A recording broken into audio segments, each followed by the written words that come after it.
আসসালামু আলাইকুম, welcome back to my channel. আজকে আমি আপনাদের সাথে শেয়ার করব মিষ্টি কুমড়া বরবটি দিয়ে চিংড়ি মাছের একটা দুর্দান্ত স্বাদের রেসিপি।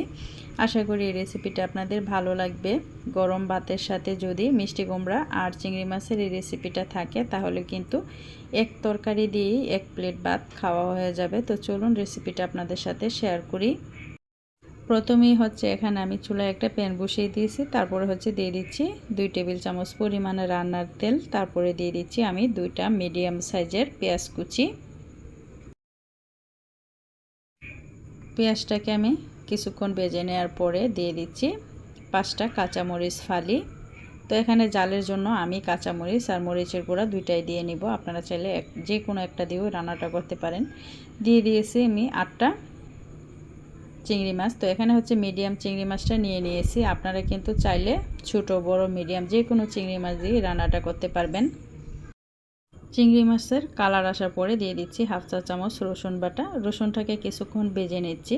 তারপর আমি দিয়ে দিব এখানে গুঁড়া মশলা। তো গুঁড়া মশলার মধ্যে এখানে আমি নিয়ে নিয়েছি 1/2 চামচ হলুদের গুঁড়া, 1/2 চামচ ধনিয়ার গুঁড়া আর 1/2 চামচ লাল মরিচের গুঁড়া, স্বাদ মতো লবণ। অল্প করে পানি দিয়ে মশলাটাকে কষিয়ে নিচ্ছি। তারপরে কিছুক্ষণ কষিয়ে নেওয়ার পরে দিয়ে দিচ্ছি আমি মিষ্টি কুমড়াগুলো। মিষ্টি কুমড়াটা আমরা ভাজি করার জন্য যেরকম কাটি সেরকম করেই কেটে নিয়েছি।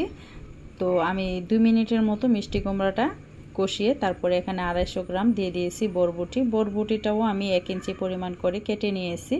আপনারা আপনাদের পছন্দ মতো সাইজ করে কেটে নেবেন। এখন বরবটি আর মিষ্টি কুমড়া আমি ঢাকনা দিয়ে কষিয়ে নিব চিংড়ি মাছের সাথে। ঢাকনা সরিয়ে কিছুক্ষণ পর আমি নেড়ে ছেড়ে দিব।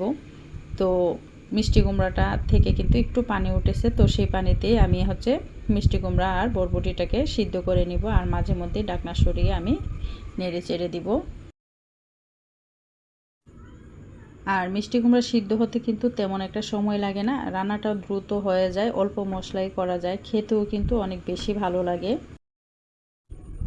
মিষ্টি কুমড়া আর বরবটিটাকে আমি কিছুক্ষণ পর ঢাকনা সরিয়ে নেড়ে চেড়ে দিচ্ছি। আর এইভাবেই আমি কষিয়ে নিব। কষানো হয়ে গেলে তারপর আমি অ্যাড করে দিব পরিমাণ মতো পানি। আমি একটু মাখা মাখা করে এই সবজিটা রান্না করব, তো সেজন্য একটু পানিটা দিয়ে নিতে হবে। তো দেখতে পাচ্ছেন মিষ্টি কুমড়াটা আর বরবটিটাকে কিন্তু খুব সুন্দরভাবে কষানো হয়ে গিয়েছে আর বেশ অনেকটাই সিদ্ধ হয়ে গিয়েছে। এই পর্যায়ে আমি 1 কাপের মতো পানি অ্যাড করে দিব। তো পানিটা দিয়ে নিয়েছি। এখন আমি ঢাকনা দিয়ে দিব। আর আমি চুলার আঁচটা হাই হিটে করে 5 মিনিট রান্না করব। তো 5 মিনিট পরে ঢাকনা তুলে আমি দেখে নিচ্ছি। আর একটু পেঁচুলার সাহায্যে আমি সবজিগুলোকে ভেঙে দিব, এতে করে তরকারিটা অনেক বেশি আঠালো হবে। আর এখন দেখা যাচ্ছে একটু জল আছে। তো এটা কিন্তু নামানোর পরে আর একটু ঘন হয়ে আসবে। লবণটা দেখে নিচ্ছি, লবণটা একদম পারফেক্ট হয়েছে। তারপরে আমি কিছু ধনেপাতা কুচি দিয়ে দিচ্ছি, একদম ফ্রেশ ধনেপাতা কুচি। তো ধনেপাতাটা দিলেও কিন্তু স্বাদ গন্ধ দুইটাই বাড়ায় যে কোনো তরকারিতে। ধনেপাতাটা দিয়ে আবার একটু নেড়ে চেড়ে চুলাটা বন্ধ করে দিব।